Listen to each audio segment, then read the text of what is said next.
একটা লোক পুরুষ, একটা লোক মহিলা, এই পুরুষ এই মহিলাকে বিয়ে করেছে, বুঝে আসছে? এখন তারা স্বামী স্ত্রী। এখন এই মহিলা জোরে জোরে কথা বলে, এই পুরুষ তাকে বলে যে তোর এত জোরে কথা বলে আমার ভালো লাগে না রে।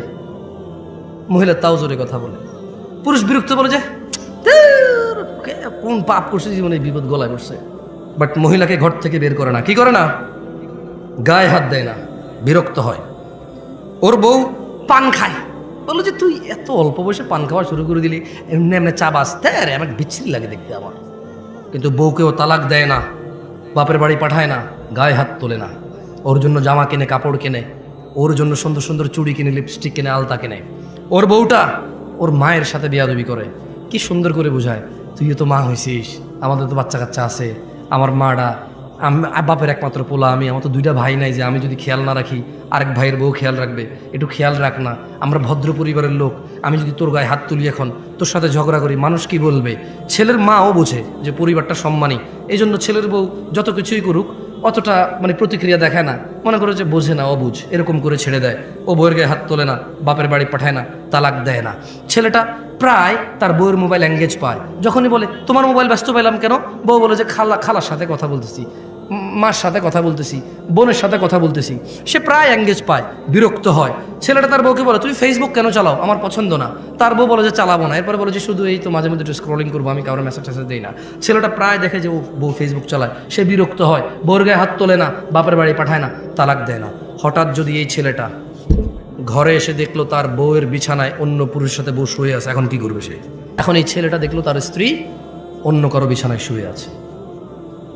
আচ্ছা, এই যে তার মাকে কষ্ট দিল, এই যে মহিলা জোরে জোরে তার সাথে কথা বলে, এই যে মহিলা পান খায়, এই যে মহিলা সারা দিন ব্যস্ততা, মোবাইলে ব্যস্ত পায়, এই যে মহিলা ফেসবুক চালায়, ও কিন্তু তালাক দেয় নাই, দিছে? বলেন তো এবার ও রাখবে? আপনি বললে একটা পুরুষ, অথচ ওর বউকে যদি ওই পুরুষের সাথে না দেখতো, ও জানতেই পারতো না। এই কথা জানতে পারতো? ক্ষমতা আছে? ধরেন ওর বউ একটা পুরুষের সাথে শুইল, ও 3 দিন পরে বাড়ি আসলো, ও ওর বউর সাথে শুইল, ওর কি বুঝার ক্ষমতা আছে ওর বউ আরেকজনের সাথে ছিল? আরে জোরে জবাব দেন ভাই। যেই পুরুষ তার বউ যদি আরেকজনের সাথে শোয়, এরপরে সে যদি ওই স্ত্রীর কাছে যায়, যেই পুরুষের এতটুকু ক্ষমতা নাই বুঝার যে অন্য কারোর সাথে ছিল, ওই পুরুষ যদি দেখে আরেকজনের সাথে শুইছে, ও ঘৃণায়, লজ্জায়, রাগে, ক্ষোভে, দুঃখে ওকে পুরো পৃথিবীর বিনিময় দিলেও বলবো যে বউ আমি রাখবো না ভাই। যার ভিতরে ন্যূনতম লজ্জাবোধ আছে, গায়রাত আছে, গায়রাত মানে বোঝেন আত্মমর্যাদা, কি মর্যাদা, সে রাখবে না। তো বলবো যে ভাই এত কিছু জানি না, আমি জুলুমের শিকার হয়ে গেছি, ওর মোহর কত? 20 লাখ। এ ভাই একটা কিডনি খুল লইয়া যায়, এটা সরা, দেখলে আমার মেজাজ গরম হয়। আল্লাহ এরকম বলবে।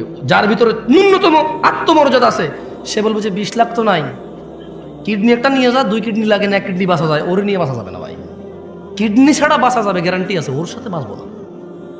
ও আমাকে ধোকা দিছে, ও আমার বংশ মর্যাদা নষ্ট করছে, ও আমার বংশ নষ্ট করে দিছে। এখন যে বাচ্চাটা আছে এটা কি আমার না আমার, আমি সেই সন্দেহে আছি। ও আমার আগামী প্রজন্ম ধ্বংস করে দিছে। আমার আগামী প্রজন্মের যে বাতি আমার, সে বাতি আমার কিনা আমি জানি না, আমি এতটা দুঃখে আছি। এবং যে নিষ্পাপ সন্তানটা আছে ওর ঘর থেকে হইছে, ওকে বিদায় করে দেওয়ার পর ওই বাচ্চাটাকে দেখলে আমার ওর কথা মনে পড়বে, আর আমি সন্দেহে থাকবো এটা কি আমার বাচ্চা না অন্য কারো। ওকে সরাও, কিডনি নিয়ে যাও, ওকে সরাও, 1 কিডনি দিয়ে বাঁচা যায়। ও আমার আগামী প্রজন্ম ধ্বংস করে দিছে, ও আমার বংশের বাতি শেষ করে দিছে, ওকে সরাও।